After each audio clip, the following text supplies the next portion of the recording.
Pendant les 5 premières années d'Alibaba, on ne gagnait pas d'argent. On n'avait pas de business model. Alors, j'ai dit à l'équipe, ne pensez pas aux revenus que vous pourriez gagner aujourd'hui. Si nous voulons être une entreprise pérenne sur le long terme, la seule chose qui doit nous préoccuper, ce sont nos clients.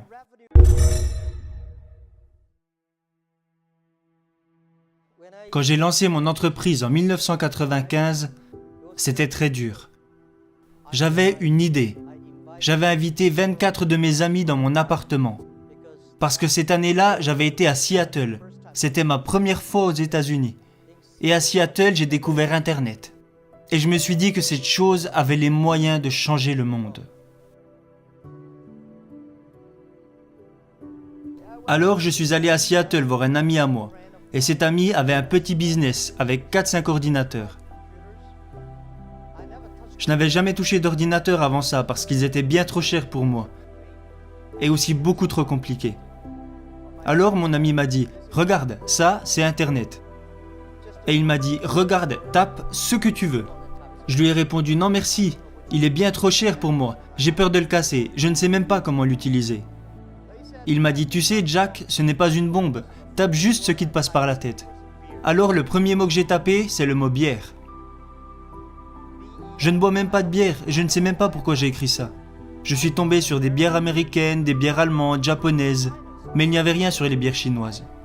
Alors j'ai tapé le mot Chine. Il n'y avait aucune information sur la Chine. Et là je me suis dit, pourquoi ne pas mettre sur internet des informations sur la Chine? Ça c'était l'idée de départ.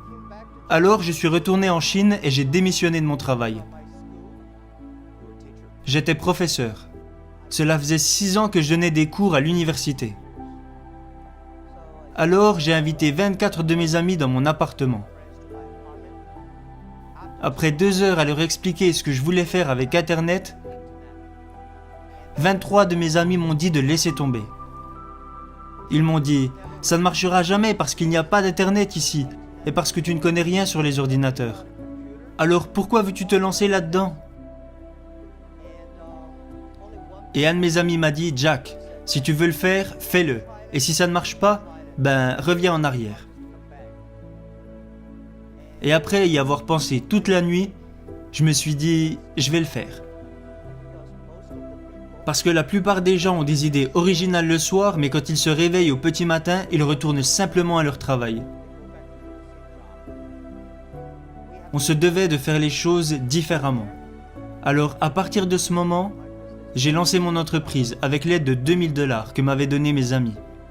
C'est comme ça que tout a commencé.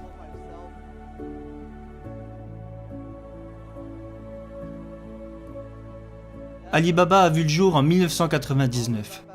Et depuis que j'avais commencé mon aventure d'entrepreneur en 1995, j'avais échoué sur tous les projets que j'avais lancés. Alors, en 1999, j'ai eu une idée. Et je me suis dit, la Chine s'apprête à rejoindre l'économie mondiale. Et beaucoup de produits fabriqués en Chine vont se vendre en dehors de nos frontières. Alors si je pouvais créer un site qui aiderait les entreprises chinoises à vendre leurs produits à l'étranger et qui aiderait dans le même temps les petits business d'autres pays à vendre partout dans le monde, c'était ça mon concept. Alors en 1999, j'ai lancé Alibaba, dans mon petit appartement. Les 2000 $ qu'on m'a donnés provenaient principalement de mes parents et de quelques amis. En cumulant tout, ça faisait environ 2000 $. Mais vous savez, quand j'ai lancé une levée de fonds, même celle que nous avons faite sur la bourse de New York où nous avons levé près de 20 milliards de dollars, j'ai dit aux investisseurs, notre ordre de priorité est numéro 1, nos clients, numéro 2, nos employés et numéro 3, nos actionnaires.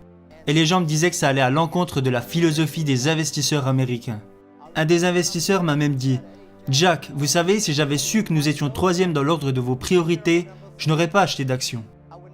Je lui ai répondu, eh bien monsieur, s'il vous plaît, vendez-les. Parce que je crois qu'il y a énormément d'argent dans ce monde. Il y a même trop d'argent dans ce monde. Et nous voulions seulement l'argent de personnes qui croyaient en notre vision et en notre mission. Parce que pour moi, si le client est heureux, les employés sont heureux et l'actionnaire sera lui aussi heureux. Mais si l'actionnaire est heureux d'abord, cela ne veut pas dire que le client et que l'employé seront heureux.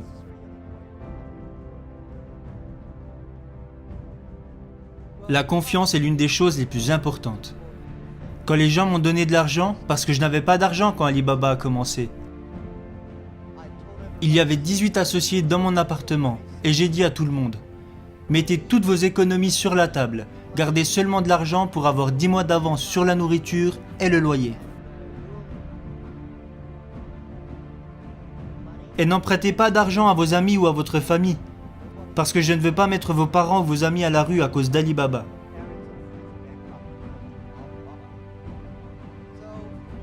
Alors à 18, nous avons rassemblé 50 000 $ et nous avons lancé Alibaba dans mon appartement. Aucun d'entre nous n'avait beaucoup d'argent à cette époque. Si quelqu'un vous dit « je vous donne 1 million de dollars » et une autre personne vous dit « je vous donne ma confiance », lequel choisissez-vous? Moi, je choisis la personne qui me fait confiance. Parce que c'est cette confiance qui a fait que nous sommes restés unis. Ces 18 associés m'ont fait confiance et parce qu'ils m'ont fait confiance, je me devais d'être loyal envers eux. Et loyal envers la mission que nous avions. Je pense que beaucoup d'entrepreneurs se trompent.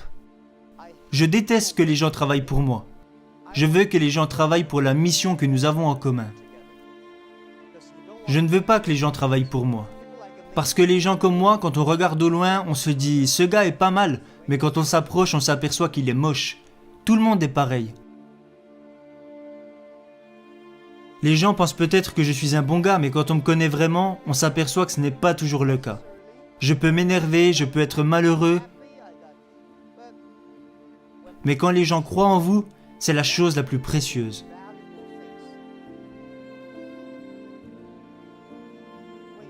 Quand vous démarrez un business, vous réalisez que la plupart des gens autour de vous s'inquiètent bien plus que vous.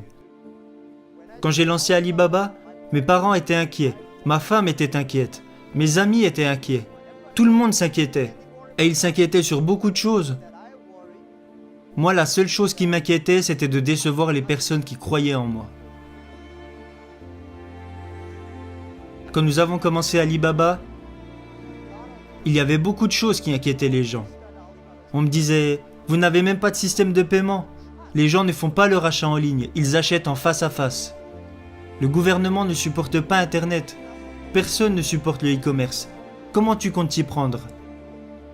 Alors je pense que si vous êtes entrepreneur et que tout existe déjà, c'est qu'on n'a pas besoin de vous. C'est quand les choses n'existent pas qu'il y a un besoin d'entrepreneur.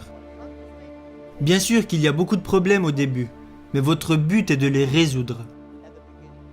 Alors nous avons consacré les 15 dernières années à gagner la confiance de nos clients, pour qu'ils se sentent en sécurité, qu'ils soient heureux et que les petites entreprises soient heureuses.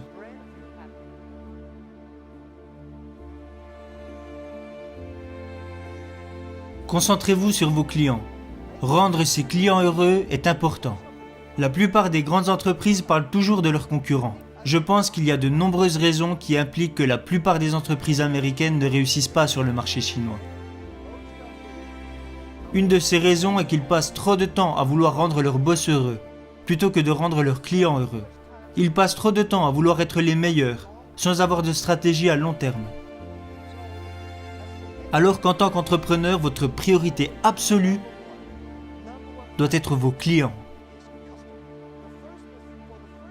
Pendant les 5 premières années d'Alibaba, on ne gagnait pas d'argent. On n'avait pas de business model. Alors, j'ai dit à l'équipe, ne pensez pas aux revenus que vous pourriez gagner aujourd'hui. Si nous voulons être une entreprise pérenne sur le long terme, la seule chose qui doit nous préoccuper, ce sont nos clients. Les revenus qui nous importaient le plus les premières années étaient les mails de remerciements que nous envoyaient nos clients. C'est ce qui comptait le plus. Parce que nos clients nous envoyaient des mails pour nous remercier et nous dire qu'on était géniaux. J'étais tellement heureux au début, quand j'allais au restaurant et que les gens payaient l'addition pour moi. Il y avait souvent des petits mots qui disaient « Jack, merci beaucoup. Je sais que vous ne gagnez pas d'argent, mais nous, on se fait beaucoup d'argent grâce à votre site. » J'adorais ça.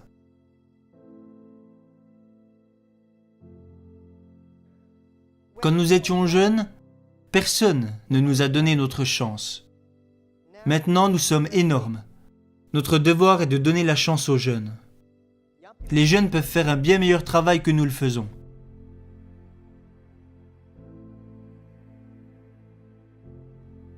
Et je pense que le monde peut être beau et prospère sans vous.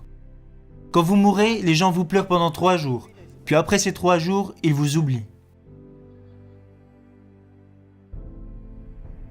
J'ai été professeur pendant quelques années. Et ça a été une chance pour moi. Parce que je n'avais aucune connaissance sur la technologie. Je n'avais aucune connaissance sur les logiciels. À vrai dire, je ne sais même pas comment fonctionnent ces trucs. Je ne connaissais rien à la comptabilité, ni au marketing. J'avais très peu de connaissances au final.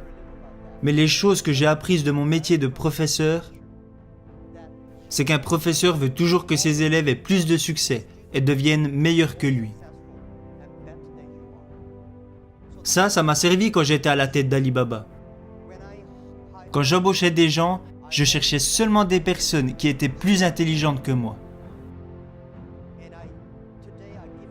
Aujourd'hui, je donne beaucoup de conseils à mes collègues. Quand ils embauchent quelqu'un, il n'y a qu'une chose à regarder. Regardez ce jeune homme.